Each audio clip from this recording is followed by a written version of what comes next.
Many still think of themselves as British, but each generation grows further from its roots.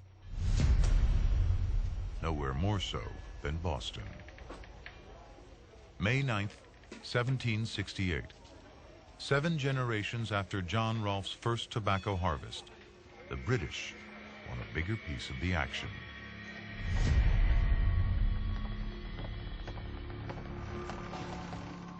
A British customs official springs a surprise raid on the Liberty, a ship belonging to John Hancock, one of the richest men in Boston.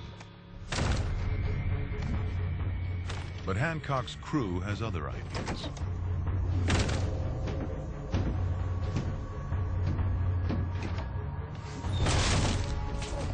They're carrying 100 casks of imported wine and don't want to pay duty. It's a radical act of rebellion against taxes imposed by a king 3,000 miles away. To the British, they're just common smugglers. This small skirmish changes everything. The British seize Hancock's ship, triggering riots that sweep through Boston. We didn't want to pay taxes to a king and to a parliament where we didn't have a voice and we didn't have any representation. We have a natural resentment toward government, which was how we were born. The king sends 4,000 redcoats to Boston to enforce his laws. Boston was a city of commerce, culture, civilization, and revolution unfolding right before the eyes of the colonists and the eyes of the British.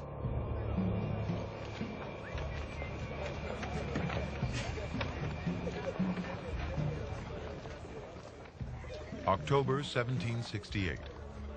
British soldiers clamped down on Boston, a port crucial to the British Empire and a hub of global trade and commerce.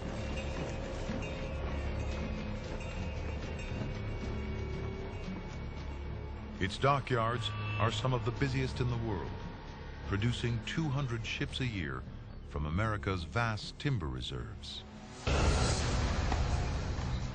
A third of all British shipping is built in the colonies.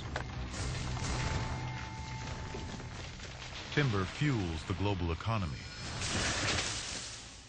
much like oil does today.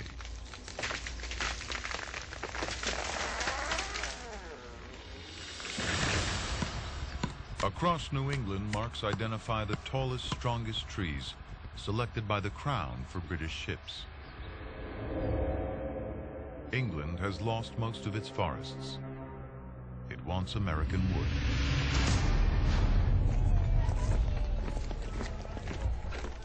In Boston, there's one redcoat for every 4 citizens.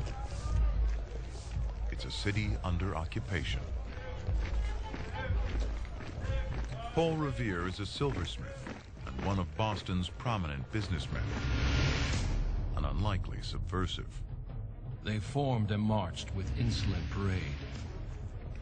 Drums beating, fifes playing, and colors flying. Each soldier having received 16 rounds of powder and ball. He is an upper middle class figure, someone who has risen through his own efforts, his own talent. He represents what we have created on our own with very little help from our cousins across the Atlantic. But when revolution comes to North America, Revere will be at the center of it.